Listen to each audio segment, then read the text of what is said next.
এরে গায়ের জোরে বললে কথা, নবীর প্রাণে লাগে বেতা। চিরদিন তুই থাকবি না ভুবনে কন্যা, চিরদিন তুই থাকবি না ভুবনে নিরঞ্জনে।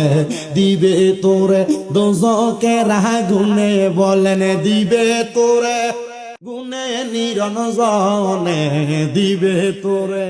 তোমার বয়স যখন, যে বেটা বাধা দিছিল এটা বুড়া দাঁড়িয়ে ফাইকে গেছে, আমি চিন্তা করছি বেটাতে মরবো কবরে, কি ফিলান্ডা ফিরাইবো কবরে, কেথা ফিটা ফিরবো এটারে।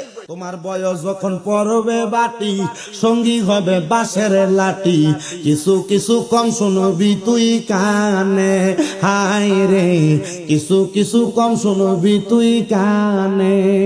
ওরে বল কমিবে হাতে পায়, পেশারে মাথা ঘুরাই। ছোট অক্ষর দেখিবি না নয়নে কন্যা, ছোট অক্ষর দেখিবি না নয়নে নিরঞ্জনে।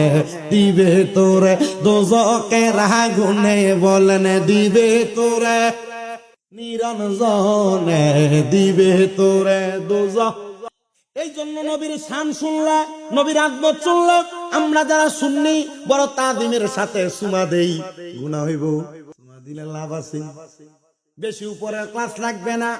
মাদ্রাসায় আলিম ক্লাস থেকে তাফসিরে জালালাইন শরীফ পড়ানো হয় 421 নাম্বার পৃষ্ঠার বাম দিকের হাসিয়ার দিকে। কত সুন্দর কইরা আমার নবীর সাম মুবারক শুইনা সুমা দিলে চোখের জুতি বাড়ে উম্মতে মুহাম্মদীর। এটা আমার নবীর হাদিস দ্বারা প্রমাণিত। এবার আপনারা বলেন, আমরা নবীর নাম মুবারক শুইনা সুমা দেওয়ার দরকার আছে না?